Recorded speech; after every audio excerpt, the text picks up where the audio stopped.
Hi అండి, నమస్తే. Welcome to my channel. This is Ravi చెప్పు. ఈ ప్రపంచంలో మన హిందూ టెంపుల్స్కి ఉన్న ఎన్నో చారిత్రాత్మకమైన టెంపుల్స్ ఉన్నాయి, గొప్ప గొప్ప కట్టడాలు ఉన్నాయి, వింతలు విశేషాలు, అసలు సైంటిస్టులకు అంతు చిక్కని రహస్యాలు కూడా ఉన్నాయి. అలాంటి చారిత్రాత్మకమైన టెంపులే ఈ ఛాయా సోమేశ్వర టెంపుల్ కూడా ఒకటి. ఈ టెంపుల్ని 19th సెంచరీస్లో కుందూరు చోళరాజులు ఈ టెంపుల్ని నిర్మించారు. కానీ ఈ టెంపుల్ గర్భగుడిలో ఒక షాడో అనేది ఉంటుంది. ఆ షాడో ఎలా వస్తుంది, ఎక్కడి నుంచి వస్తుంది అనేది ఎవ్వరికీ తెలియదు. ఇది ఒక అద్భుతమనే చెప్పాలి. ఇది సైంటిఫిక్ రీజనా లేక దైవ అనుగ్రహమా అనేది ఇప్పటి వరకు ఎవరికి తెలియదు. మనం ఈ టెంపుల్ లోపలికి వెళ్ళిన తర్వాత ఈ టెంపుల్ గురించి మొత్తం మనం తెలుసుకుందాం. ఈ టెంపుల్ ఒక త్రికుటాలయం, అంటే 3 గర్భగుడులు ఉంటాయి. ఈ టెంపుల్ ఎక్కడుందంటే నల్గొండ డిస్టిక్ కి జస్ట్ ఒక 4 కిలోమీటర్ డిస్టెన్స్ లో పానగల్లు అనే విలేజ్ లో ఉంది. ఈ టెంపుల్ కి అపోజిట్ లో ఒక పెద్ద కోనేరు ఉంటుంది. ఈ కోనేరుకి గర్భగుడికి ఒక లింక్ అనేది ఉంటుంది. ఆ లింక్ ఏంటి అనేది మనం తెలుసుకుందాం. అలాగే ఇక్కడ పిల్లలు కానీ పెద్దలు కానీ వస్తే ఇక్కడ చేపలవి ఉంటాయి. కోనేట్లో చాలా ఎంజాయ్ చేస్తున్నారు ఇక్కడ పిల్లలందరూ. ఇక్కడ బయట కూడా కొన్ని గుడిలు ఉన్నాయి. కాకపోతే ఈ గుడిలన్నీ పడగొట్టారనమాట అప్పట్లో ముస్లిం రాజులు. ఇక్కడ విగ్రహాలు, లోపల విగ్రహాలు మాత్రం ఉండవు. ఇక్కడ చూస్తున్నారు కదా, ఇక్కడ నందులు ఎన్ని ఉన్నాయో. ఈ నందులన్నీ ఈ టెంపుల్ దగ్గర ఉండేవి అనమాట. అప్పట్లో ఈ వీటిని మొత్తం విరగొట్టేసి దీన్ని ఎలా చేసేది చూడండి, ఎంత బాగున్నాయో ఇవి.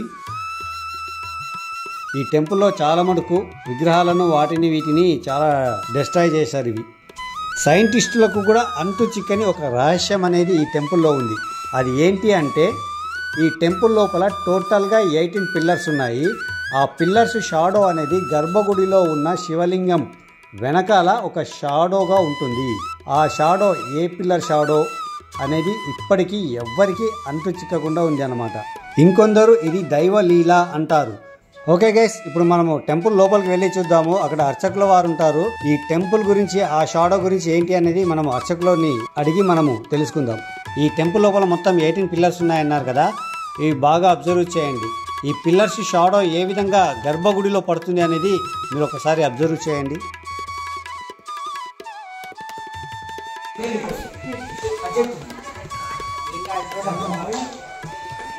ఫస్ట్ మగవాళ్ళు చేస్తారు, గంధం చక్కెర నాడవాళ్ళు చేస్తారు. కాకపోతే 2009లో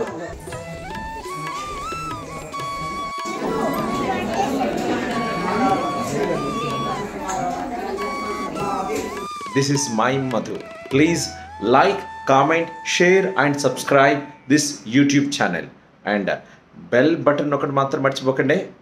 గుడ్ లక్. ఇంకా ప్రతిష్టాపించలేదు.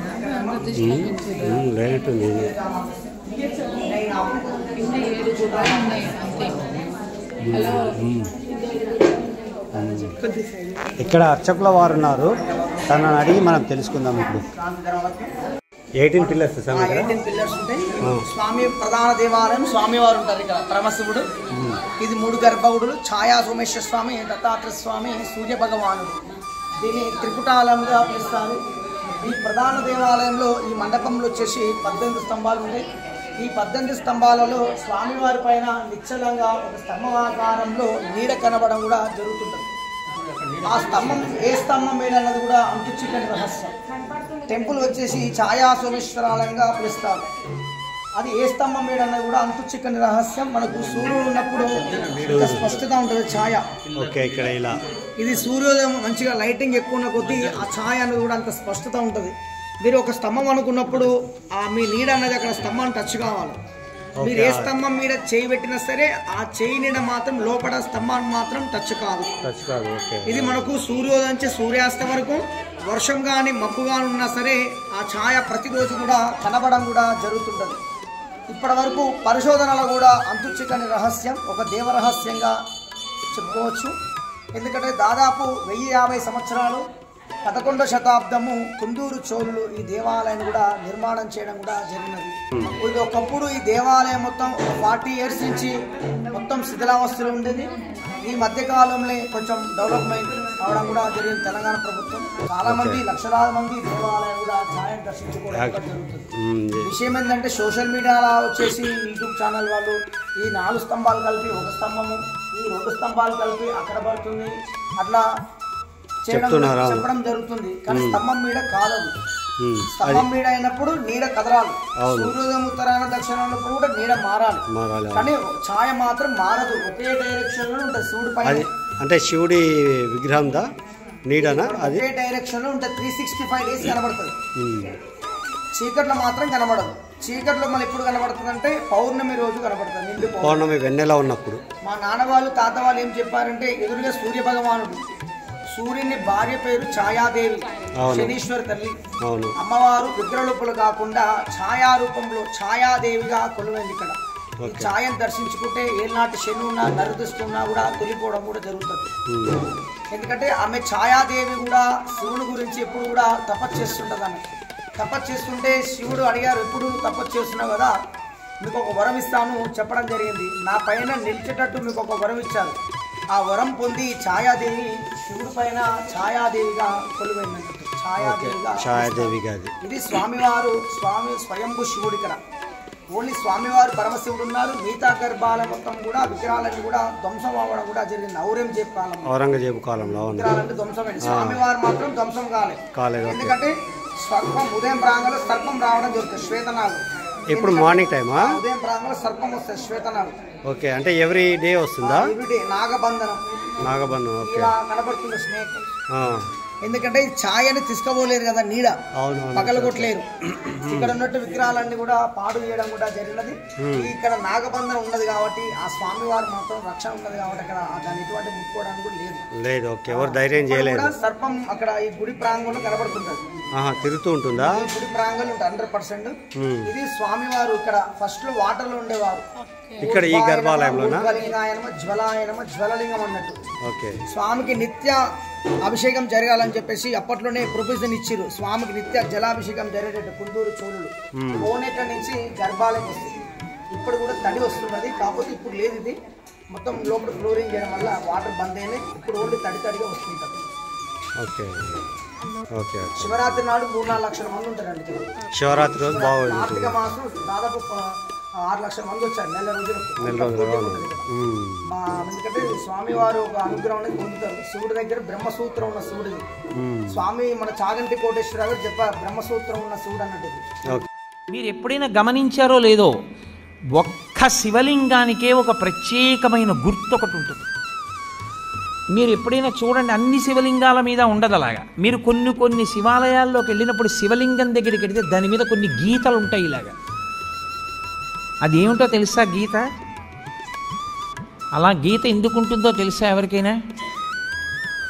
అలా గీత ఉంటే దాన్ని బ్రహ్మసూత్రము అని పిలుస్తారు. అలా గీత ఉంది అంటే నీ అదృష్టం పండి నువ్వు అక్కడికి వెళ్ళావని గుర్తు. 1000 మాటలు ఓ శివాలయంలోకి వెడితే నీకు ఎంత ఫలితమో, అలా గీతలు ఉన్నటువంటి శివలింగం ఉన్న గుళ్ళోకి వెడితే అంత ఫలితం. విశేషమైన ఆరాధనీయము అని గుర్తు. అలాంటి శివలింగం ఉన్న గుడిలోకి వెడితే, ఎందుకంటే నీ జన్మ పడ్డి అక్కడికి వచ్చావని గుర్తు. అది 1,000,000 రెట్ల ఫలితాన్ని ఇచ్చేస్తుంది. ఒక రుద్రాభిషేకం ఒక చోట చేస్తే ఏ ఫలితమో, బ్రహ్మసూత్రం ఉన్న శివలింగానికి చేస్తే 1,000,000 రెట్లు విశేష ఆరాధనా ఫలితముని ఇచ్చేస్తున్న శివలింగం. అలా ఇవ్వగలిగిన శివలింగం అని గుర్తు చెప్పడానికి వచ్చిన వాళ్ళకి బ్రహ్మసూత్రం ఉంటుంది దాని మీద. అది చెక్కినప్పుడే బ్రహ్మసూత్రం చెక్కుతారు. బ్రహ్మసూత్రం ఉన్నది మీకు పరాకు చెప్పినట్టు శివలింగం మీద. మీరు అక్కడికి వెళ్ళి ఏమీ చేయలేదు, కూర్చొని శివ శివ శివ శివ అనుకుని వచ్చేసారు. శివ శివ శివ శివ 4 మార్లు మీరంటే 4 కోట్ల మార్లు మీరు శివనామని చెప్పారని వేస్తారు. ఎందుకంటే ఇక్కడ పాణిగ్రహం విషయంలో కానీ, వృత్త సంతాన విషయంలో కానీ, ఆరోగ్యంలో ఎవరు బాగాలేకున్న వారికి ఇక్కడ స్వామి దర్శించుకున్నా సరే అభిషేకం కానీ తప్పనిసరి అనుగ్రహం అనేది కూడా పొందుతారు. ఈ లైన్స్ కనబడుతుంది గీతలు. ఇది స్వామివారి పరమశివుడు. ఇక్కడ అష్టదిక్పాలు ఉంటాయి. నవగ్రహాలు కావు, అష్టదిక్పాలు. మనకు ఉదయం 5 గంటల నుంచి 1 గంట వరకు ప్రతిరోజు కూడా మీ స్వస్థాలతో అభిషేకం ఉంటుంది లోపల. మనం ఈ పిల్లర్ని చూస్తున్నాం కదా, ఈ పిల్లర్కి కూడా ఒక ప్రత్యేకత ఉంది. దీనిపైన డిజైన్స్ కూడా చాలా చాలా అద్భుతంగా చెక్కారు. సో ఇది ఏంటి అంటే, ఈ పిల్లర్ అనేది ఒకే ఒక రాయి, అంటే ఒకే స్టోన్తో ఈ పిల్లర్ని డిజైన్ ఇలా చేశారు. కానీ ఈ పిల్లర్లో కూడా ఒక అద్భుతం ఉంది. అదేంటో చూద్దాం. గంట సౌండ్ వస్తుంది. 4 పిల్లర్స్ కూడా డిఫరెంట్ సౌండ్స్ ఇస్తుంది. బ్లాక్ బసాల్ట్ ఏకశిలం కంప్లీట్ ఒకటే స్టోన్ ఇది. మనకి ఎటువంటి జాయింట్స్ ఉంది. అవును ఏకశిలం. గుడి ఇక్కడ రాదు. ఓపెన్ ఉంటుంది. ప్రతిరోజు కూడా బంద్ ఏం కాదు ఇది. ఎందుకంటే ఛాయ గురించి ఎక్కువ దూరం వస్తుంటారు కాబట్టి మళ్ళీ ఇక్కడ రాదు. ఇక్కడ మామూలు స్టోన్ పైన కొట్టినట్టే వస్తుంది. గంట సౌండ్ వస్తుంది. 4 పంపులు ఇచ్చి చూడండి. గంట పంపులు ఇచ్చి ఛాయ 100% ఓకే గైస్, ఈ టెంపుల్ గురించి, స్వామివారి గురించి, ఆ షాడో గురించి అన్నీ మనం తెలుసుకున్నాం కదా. ఇలాంటి టెంపుల్స్ని మన లైఫ్లో ఒక్కసారైనా మనం చూడాలి, స్వామివారిని దర్శనం చేసుకోవాలి, స్వామివారి అనుగ్రహం పొందాలి. ఇలాంటి టెంపుల్స్ గురించి మనం 10 మందికి చెప్పాలి. ఎందుకు మన హిందూ దేవాలయాలు ఎంత ప్రత్యేకత ఉంటుంది, ఎంత పవర్ఫుల్ అనేది. ఓకే గైస్, మరొక మంచి వీడియోతో మళ్ళీ కలుద్దాం. ఈ వీడియో కనుక మీకు నచ్చినట్టయితే ప్లీజ్ లైక్ చేయండి, షేర్ చేయండి, అలాగే సబ్స్క్రైబ్ చేసుకోండి. ఈ ఛానల్ని ఫస్ట్ టైం చూస్తున్న వాళ్ళైతే కనుక సబ్స్క్రైబ్ చేసుకోండి. సబ్స్క్రైబ్ చేసుకున్న తర్వాత బెల్ ఐకాన్ నొక్కడం మాత్రం మర్చిపోకండి. Okay guys, have a nice day. Bye bye.